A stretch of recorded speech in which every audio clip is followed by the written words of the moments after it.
My understanding of gender dysphoria, especially among women, young women, women who hit puberty, is that puberty has changed fundamentally for women in a very short amount of time.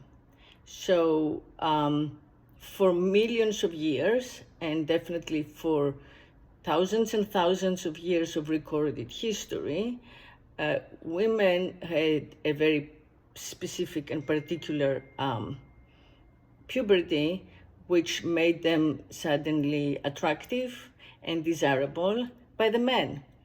And their job was to be chosen, breeders or sexual mates.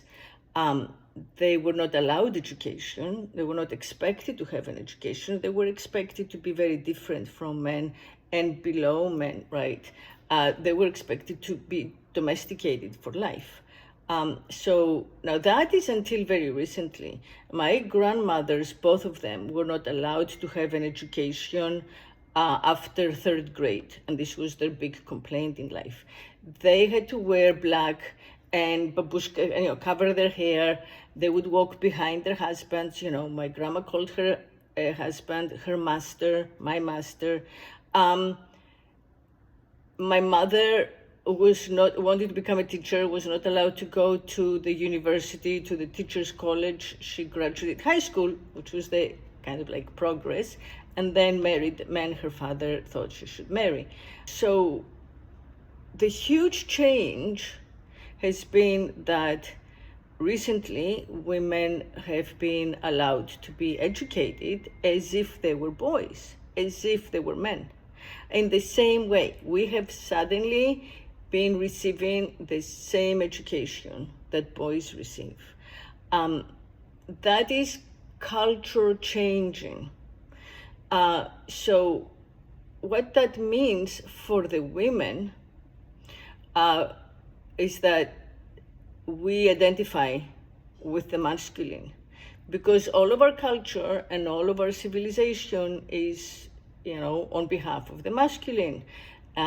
The I am, I think, therefore I am, that I is masculine, right? It's not pronounced by like the woman giving birth out in the fields under the olive trees. That is the I that we are taught to take as our own, to adopt. So that education was, prime education for boys, for men. It was not supposed to go to women as well. Everything changed, sometime in the 20th century. I mean, there were exceptions, like Joan of Arc, who identified as a male and tried to hide her, birth gender, and was sacrificed as a result. Very few, right, exceptions. But she didn't get an education. But it was only like other than daughters of pastors in wealthy British families when Britain had a huge empire, right? And you have like Jane Austen or whatever. Other than those women who often became spinsters, women were not allowed the same education as men. For that reason, they were not expected to enter society in that way. They were expected to remain, objects to be chosen for marriage, for mating, and for bearing the kids, for men, by men, passed by men to men, by the fathers, the older men, to the younger men who became the husbands and the fathers of the next women. When women acquired education, and soon after that, pregnancy became a choice, marriage became a choice, I explain in other videos how that was a financial and economic necessity and not a social enlightenment, or not the result of like civil rights movements or feminist movements. That is elsewhere. But when this changed and women started going to school as if they were boys and taking the same classes, we inevitably started thinking of ourselves as boys. We started thinking the same way that boys were thinking about meaning, about country, about God, about responsibility, about ethos, about work, about money, about expectations. We were compared to boys. We could get better grades than the boys. We could carry the flag of the school, as I did.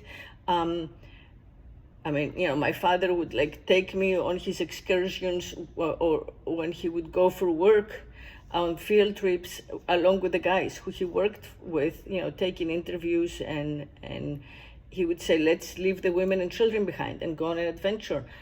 I didn't know that I was a girl. I worked hard and I got the best grades in order to receive this approval that made me feel that I had the same value as a boy. And I did. Until I hit puberty, because I went to mixed schools until I hit puberty, I was a better student than the boys. It wasn't even a question. My gender, my biological birth gender. I think that is a change that has happened in our society that is so sudden, that causes almost all modern women, especially the well-educated, to kind of assume that in some sense they are masculine, their identity, not their body, but their identity, right, in the world as a person in public sphere is masculine. We understand ourselves in that sense, because that's how the language and our education and our training, right? So, and our body, when we're young, pretty much is the same as the boys. So that slowing down that happens when we start menstruating, the pains that come with it, the change between testosterone, which kind of drives boys to go, have so much more energy, and the estrogen, all of these changes we are not prepared for, and they make no sense. In my case, when I became an adolescent, suddenly, without my consent, my body was transforming and turning me into someone I was not. My body sprouted, curves, and became obviously like a attractive bimbo, because I would walk down the street and suddenly, guys would holler and hoot and catcall and expose themselves to me and chase me down the street. And that was not who I was. I was like a smart writer. I thought I was a thinker, Men my dad's age would come to debate me on all kinds of philosophical issues. So my response was to not identify with my gender, to slow everything down. So I started binding my chest. It hurt at night, but I didn't, and I took off my dresses, stopped wearing skirts, even when my parents would get irate, because in church we were not allowed pants, as girls were not allowed pants, and I would wear them. I just never wanted to show my legs. I wore only blue jeans, and I wore t-shirts, big, bulky men's t-shirts that had logos of really macho companies, like a tractor company or a, John Deere. And I wore hats, baseball hats that also had masculine identifying, empowering logos like that, machinist related. I cut off my hair completely, so really boy cut, almost a buzz cut. No makeup ever. I wore a knife on my belt, twice the police stopped and told me, you need a permit for that. Why are you carrying that? All of that was to kind of empower myself and say, I'm not a sex object. I'm not here, for the harvesting. I have power. I've acquired some power. I started shaving my face because I wanted to sprout a beard. I thought that, I don't even know what, but I was trying. And I took a boy name. As it turned out, when I was 12, right before like entering the teens, I had written a play commemorating the death of the students of the Polytechnic University in Athens who had risen in an uprising against the junta and brought down the junta in 1973. So I wrote a play about it, a school play, and I played the main character whose name was Nick. And the play was very successful. So kids from all the other schools in the town of Heraklion, Crete, where I lived, came and watched it. And as a result of the popularity of the character in the play, which was high drama, because I die in the end, strangers started calling me, kids started calling me Nick in the street, who didn't really know me otherwise. So I would be in my little skirt uniform, my blue skirt uniform with a zipper, and kids would call me Nick. And that was it. I was like, yeah, that's who I am. I'm Nick. So I decided I was Nick Zorba, as in Zorba the Greek, Nick Zorba. I wrote Zorba on all my school bags. I had military bags, military jackets, military hats. And I wrote my signature of Zorba on my sneakers, only wore sneakers, no other shoe. And this went on for many years. It really went on until I left Greece pretty much for America when I was 15. It didn't really work in the sense of I still was recognized as a girl and treated like that by the world at large. But I felt this was my real self. It made sense to me. It made much more sense to me to be Nick Zorba than to be Eve Eurydice. As time passed and I felt my own hormones, sex hormones, I think I gradually understood, and I started seeing my body, as kind of like a woman's body, especially when it was naked.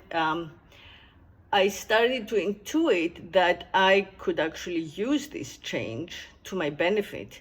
Now, again, I was not identifying with my body. I was isolated from it. I was so isolated from it that my mind decided that it would use my body to kind of get away from my dad. And my position as a dependent is always kind of like someone who could never get access to money, who had to live as a dependent. And I feel that sense of, oh, I'm coveted, people want me. This body has value that is different from like, oh, she's a good student who makes her family proud. That allowed me to see that I could survive in the world on my own, beyond the protection of my father, that there would be other volunteers who would be there to protect me, that there would be an interest. I wouldn't be kind of like an invisible, unconnected, extra being, kid, loose in the world.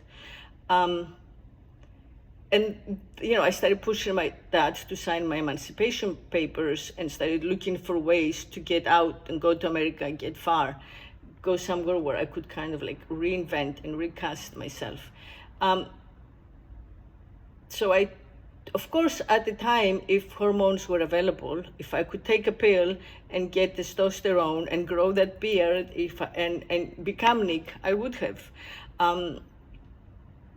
If there was top surgery, I might have done that. I don't know. I'm glad there wasn't.